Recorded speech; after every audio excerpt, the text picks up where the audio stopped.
So, throughout the Easter season, we read from the Acts of the Apostles, the account of the beginning of the preaching of the gospel, starting in Jerusalem, and then following first the apostles Peter and John and their ministry, and then picking up the ministry of St. Paul and his missionary journeys up to the time that he arrives in Rome, where he will eventually be martyred. It struck me earlier this week, on Tuesday of the 6th week of Easter, there was an interesting incident that was recounted on one of St. Paul's missionary journeys. St. Paul and his companion Silas are in the city of Philippi. This is in Acts chapter 16. They're preaching the gospel there, but there are some people who've gone hostile to them, and they stir up an attack on Paul and Silas, beat them with rods, and then throw them in the public jail.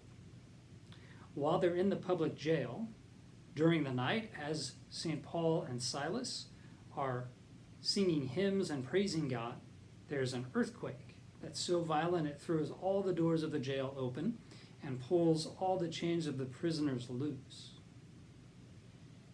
Now, this miraculous deliverance of St. Paul and Silas is certainly amazing. But what really struck me is what happens just prior to that. St. Paul and Silas are singing hymns and praising God. They're experiencing a kind of joy, even in the midst of these sufferings. Think about it. They were beaten with rods and then thrown in jail. They didn't receive any kind of treatment for their bruises or wounds. They're being persecuted. They're now stuck in jail. They don't know what's going to happen. And yet here they are, singing hymns and praising God. It is quite striking. It speaks to the kind of faith, hope, and confidence that we have in God, that even in the midst of our struggles and difficulties, He is still laboring for our good. And so we can always thank Him and praise Him for the good that He's bringing about, even in the midst of our struggles and difficulties. Now, that doesn't mean that we have to like our struggles and difficulties, and that we shouldn't take steps to alleviate suffering when we encounter it. But we're all going to experience some level of difficulty, struggle, suffering that we cannot change. We simply have to bear it. And we can be confident that God is always laboring to bring about good, to draw good out of these difficulties and sufferings. I may not be able to recognize what that is for a long time until I perhaps look back from the perspective of some years. I may not even be able to understand or grasp it in this life. But I can be confident that God is always laboring to bring about our good. Even in the midst of our sufferings, He's always drawing good out of it. The reason for this is because the worst evil that ever happened, God became man, and we killed Him, is the means of salvation. God draws out of the death and resurrection of Jesus the salvation of the world. He is always drawing good out of evil. We don't have to like it.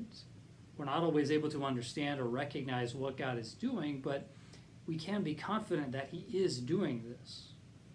And this is what St. Paul and Silas are doing as they're in that jail there in Philippi in Acts chapter 16, singing and praising God. And in fact, the head of the jail comes in and realizes that all the prisoners are still there, and it becomes the occasion for St. Paul and Silas to proclaim the gospel to the jailer and his entire household, and they all become believers. So this difficulty, this attack of being beaten with rods and thrown into prison, becomes an occasion for preaching the gospel and continuing their missionary work. So I wanted to offer this as an encouragement. We all encounter difficulties and struggles in our lives. We all encounter sufferings. But because we know that God is always drawing good out of the struggles that we experience, we can always find reason to praise and to thank Him for the good that He's laboring to bring about, even when I don't recognize it. So the next time you encounter suffering or difficulties, recall this incident in Acts chapter 16. And like St. Paul and Silas, give God thanks for the good that He will be drawing out of that difficulty, even if you don't recognize it. and you'll begin to discover that it's possible to have a kind of joy even in the midst of suffering. Thanks for checking this out. God bless you.